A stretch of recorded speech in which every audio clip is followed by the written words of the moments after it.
Hi there, I'm Andrea Koppel, and it's time for coffee, the podcast where you get to hear firsthand what the jobs and careers that interest you the most are really like. Hey there, Java Junkies. Welcome to another K-Cup mini episode of Time for Coffee. By the way, K-Cups come in 3 sizes, single, double, and triple shots, or roughly 1 minute, 5 minutes, or 10 minutes in length. So if you don't have time to throw back an entire caffeinated career conversation, these K-Cup mini episodes of T4C can give you a quick caffeinated fix, whether you're on the go or you only have a few minutes to binge. So grab your mug and take a chug, because it's time for a caffeinated career double shot K-Cup with my guest, Dr. Cal Newport.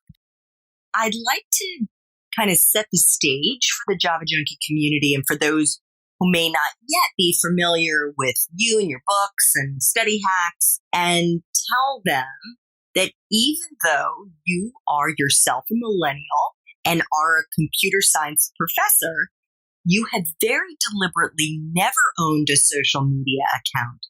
Can you share why you made that decision? Hey, it turns out that this is allowed.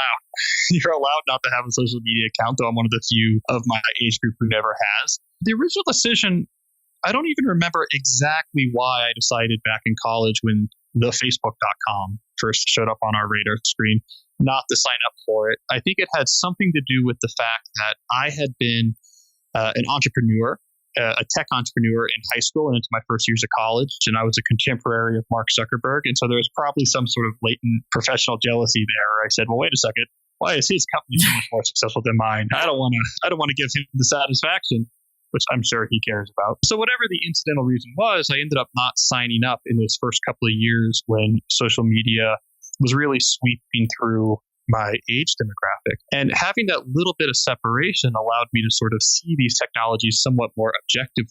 And to me, they always seemed a lot more optional than people came to believe. I also noticed among my peer group how some of these services that they had signed up for originally for very minor reasons started to take over more and more of their time and attention without them even noticing, and that kind of scared me. So going forward, I decided that doesn't look like a pool I wanted to be swimming in. I'm a little nervous about it, and so I just never signed up with any of the new services that have become popular since.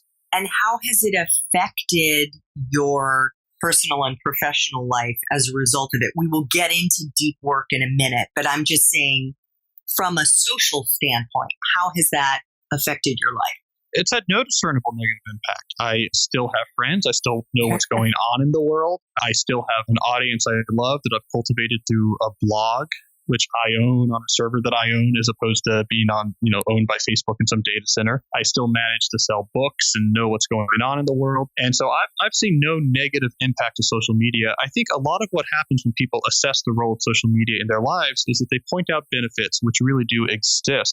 But the calculus they don't do is thinking, if you remove those benefits, you're not going to be left destitute. So if you remove the ability to maybe connect with some friends over social media, sure, you cannot connect as easily with those friends, but it doesn't mean you're not going to have rich social connections in your life. And this has been my experience, is a lot of what people use to claim that these services are indispensable, I found they're actually probably quite a bit more dispensable than people actually realize.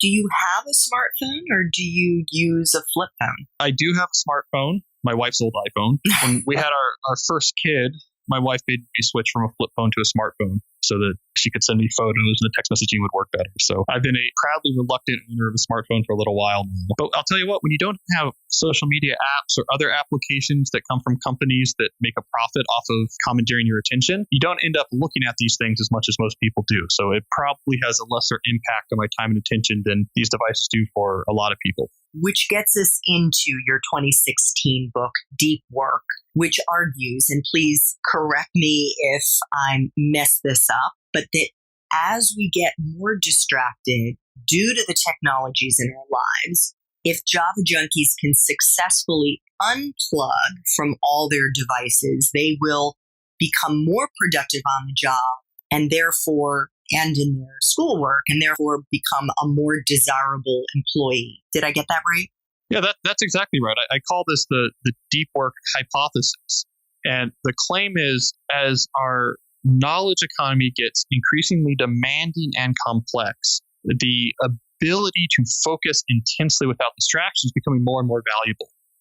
Focus is essentially the new IQ in the 21st century. It's becoming one of the most valuable skills you can have. At the same time, however, that the knowledge economy is putting more and more value on the ability to focus intensely. We have the growth of the attention economy. So companies like Facebook or Google who make their money off of distracting you and commandeering your attention and subverting your ability to focus. So people in general are becoming worse at maintaining concentration on cognitively demanding tasks. So this is classic supply and demand economics. If this skill is becoming more valuable at the exact same time that it's becoming more scarce, it's going to be valued quite highly by the market. So this is a message for your listeners. There's few things you could do that would be more valuable than cultivating your ability to focus intensely. I think it's just as important as, say, being able to write well, to communicate effectively, to be able to code a computer should be right up there on that list. If you can train yourself to be able to focus intensely on hard things, you're going to have a massive competitive advantage when you leave school and head out to the job market. Thanks for tuning in to this K-Cup mini episode of Time for Coffee. If you want to listen to our entire caffeinated career conversation, please check out the show notes for this episode. Thanks so much for listening to Time for Coffee, where the professionals in the jobs that most interest you always have time to grab coffee 24/7, no matter where you live. I have one quick favor to ask you. Remember to rate, review, and subscribe to Time for Coffee. Thanks so much.